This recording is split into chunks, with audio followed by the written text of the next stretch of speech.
So we get this question a lot. Should I sign a long-term lease with my tenant? And the answer is it depends. So let me give you three considerations, and then I'll give you our recommendation on how to handle these situations.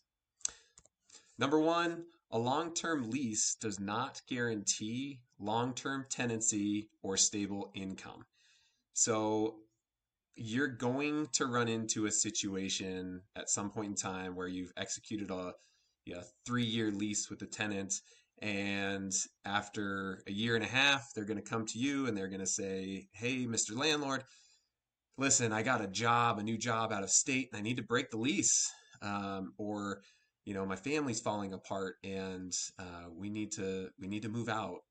Or perhaps you need to perform an eviction. So long-term leases do not guarantee that the tenants are going to be there long-term, and they do not guarantee that you're going to be receiving stable monthly income. So that's consideration number one.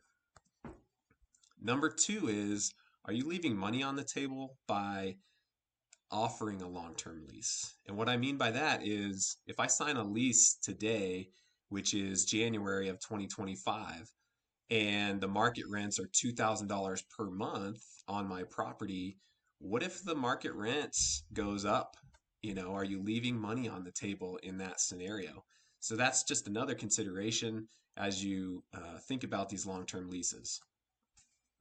And number three is, a long term lease may impact your ability to sell the property. And what I mean by that is, if you have a tenant that you've executed a lease with on a property, and maybe your financial position changes, which is going to require you to sell the house, um, if there's a lease in place, that lease will transfer with the sale of the property. So the tenant has a right to continue to occupy the property under the terms of the lease. So just think through that. If you have any plans at all to sell the property, you may you may not want to to sign a long-term lease. And not only that, but in that sale scenario, you lose a large percentage of the buyer pool if the property is being sold tenant occupied. So if you sell the house, you put it out there, you list it for sale, and it's vacant, you have a very broad pool of buyers. But if the house is tenant occupied and it's being sold subject to a lease, then it really limits the buyer pool. And then in turn, that's going to limit what you're going to be able to sell that house for. Our recommendation is to offer all new tenants an 11-month lease. And the reason we say 11 months is because there was legislation passed here in Colorado in 2024. It's House Bill 24-1098. I did another video on that law if you want to look it up. And it's complicated. But basically, this law significantly limits a landlord's ability to terminate a lease. And there is an exception in the law that says, if a tenant has been a tenant for more than 6 months, but less than 12 months, then you can terminate a lease without giving the tenant a reason, with 28 days notice. So it's basically an exception. It gives you an out. So say you place a brand new tenant and they're just not the model tenant, and they don't communicate respectfully with you, or perhaps they're a little harder on the property than you want them to be. This 11-month lease gives you an out.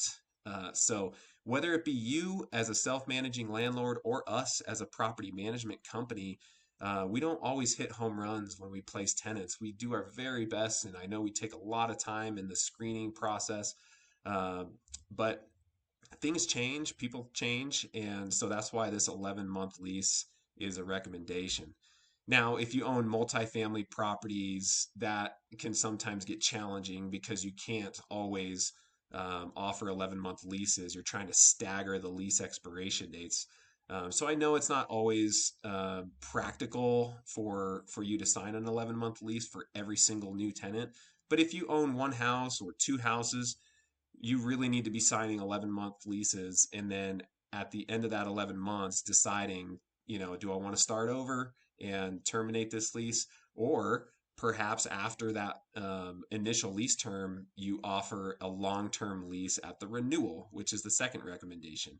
So if you're going to do it, if you're going to offer a long-term lease, do it at the renewal period. Do it after the tenants have kind of shown you that they're great tenants that you want to keep. So their payment history is good, the property condition is good, they communicate with you well. There's no lease violations, and they're not submitting an overwhelming number of maintenance requests to you. So those are our recommendations. If we can ever help, please don't hesitate to reach out. My direct phone number and email address is here. Happy to be a resource for you.